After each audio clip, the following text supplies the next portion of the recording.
Hey everyone, welcome back to Corporate Decoder, the place where we decode corporate filings so you don't have to. Today we're diving into a report about VeriSign's former Chief Financial Officer's retirement. It's not exactly a financial thriller, but there might be some hidden gems inside. In this video we will discuss the departure of VeriSign's CFO and the consulting agreement they signed with him afterwards. We'll break down the key details and explain what this all means for the company and its investors. Before we jump in, if you appreciate getting straight insights from corporate documents, make sure you're subscribed. We also have a Discord community linked in the description below. Come join us. So the big news here is that George E. Kilguss III, who was the Executive Vice President and Chief Financial Officer of VeriSign, retired. He officially stepped down at the end of May in 2025. This is a pretty important change since the CFO is in charge of a company's finances. But here's where things get a little more interesting. Even though Mr. Kilguss retired, VeriSign didn't just cut ties with him completely. Instead, they made a deal for him to stick around as a consultant.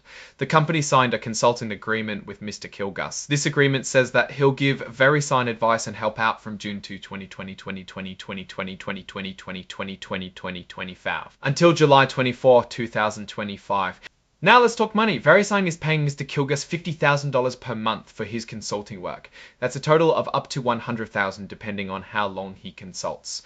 On top of that, the company is also going to pay for any reasonable travel and hotel costs he has while he's working as a consultant. If you're interested in reading the full consulting agreement, it's available as an exhibit in this report.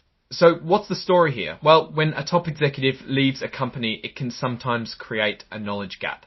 By hiring the former CFO as a consultant, VeriSign is likely trying to make sure there's a smooth transition and that they don't lose any important financial expertise. It also begs the question, why such a short consulting duration? Is it merely for transition purposes, or is it a short burst of specific issue solving?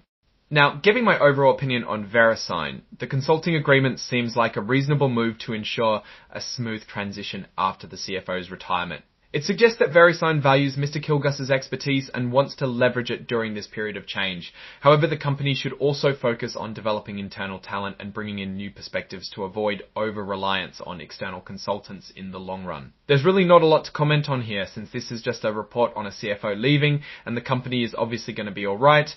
Alright, that's our breakdown of VeriSign's report about their CFO's retirement and his consulting agreement. What's your take on this situation? Do you think the consulting agreement is a smart move by VeriSign, or do you see any potential risks? Drop your thoughts in the comments. If this analysis was valuable, hitting that like button really helps, and subscribe for more deep dives. Don't forget to check out the Discord in the description. Thanks for watching. See you next time.